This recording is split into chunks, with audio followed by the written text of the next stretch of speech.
is I, Jonathan Reagan, the uncommon voice for the common man, coming here today live from Shadyside, Ohio, where I want to say a few words about this pathetic speech I just heard from the Occupier In Chief welcoming our troops back from Iraq at Fort Bragg, North Carolina. That speech was absolutely the most hypocritical, pathetic thing I have ever heard in my life. Now, why? Because it is a very, very simple thing to explain. The man stands up there and tells everybody that we have left behind a stable and peaceful and a ally in a war on terror in Iraq. But of course, what he didn't tell them all was, well, he was kind of against this war. And in some kind of a way, I got to give the man a little bit of credit where credit's due. Because unlike some of these other Democrats, like Hillary Clinton and all these other ones that were for the war before they decided they were against the war, he actually was against it from the get-go. But of course, now that he's the commander-in-chief, he has to get up there and welcome all these troops home. But with that being said, when you listen to that speech, what is it that you notice that's missing? That is the term victory. He cannot say victory, because if he did, his tongue would surely turn to flame, because he was against the war. And he was against the war because of this little thing known as weapons of mass destruction. All of his people and all his supporters on the left, all they can say is that the war was wrong because there were no weapons of mass destruction. But when you're the guy up there calling the shots at the time, we know for a fact that Saddam Hussein had weapons of mass destruction in the past tense. We know that he had them. He used chemical weapons and gassed and killed Kurds by the thousands with chemical weapons. So how do you explain to me that he didn't have weapons of mass destruction? We know for a fact that he did have weapons of mass destruction. And on top of that, when the FBI did a debriefing of Saddam Hussein after they captured him, he said, yeah, we didn't have any weapons of mass destruction, but he wanted everybody to believe that he did have weapons of mass destruction because he wanted the world to think that he had weapons of mass destruction so that they would not take military action against him. And guess what? It worked. The entire world thought he had weapons of mass destruction. And maybe the intelligence failed us. But the simple fact of the matter is it didn't just fail George Bush. It failed everybody. It failed Britain. It failed Germans. It failed the French. It failed the entire world, including the worthless United Nations.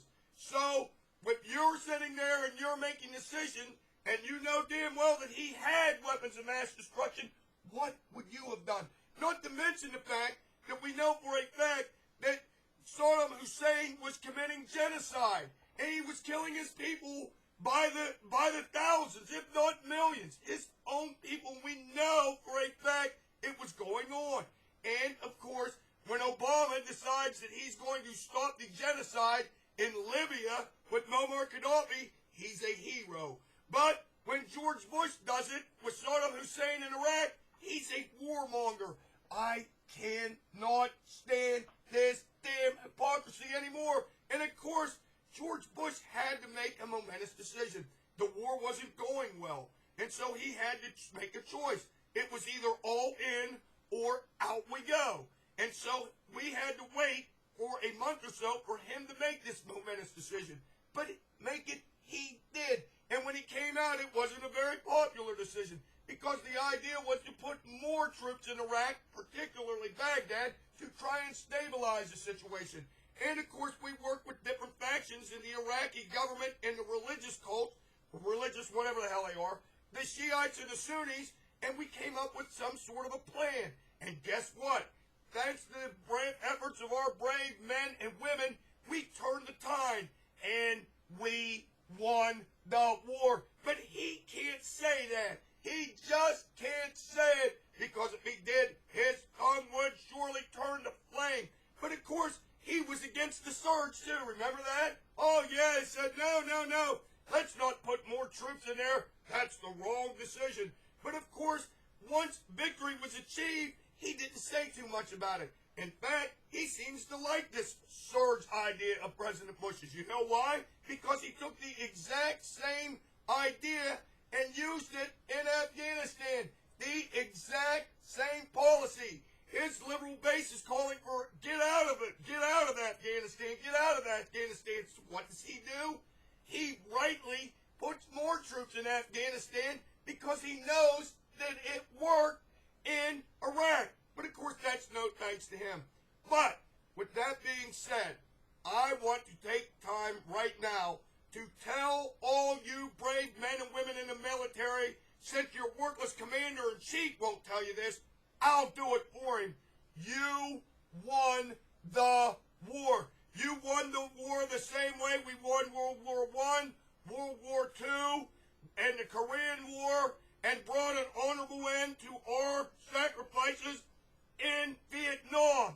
You won the war. Make no mistake about Vietnam while I'm thinking about it. It's the politicians that lost that one, not the men and women in the military. Make no mistake about that. But with that being said, you won the war. You have achieved victory, and your sacrifices and dedication will never be forgotten by this less than humble correspondent, and I dare say most of the American people. Until next time, this is your favorite conservative, Ronald Reagan, saying this to you right now. President Bush, you won the war in Iraq, and history is going to remember that.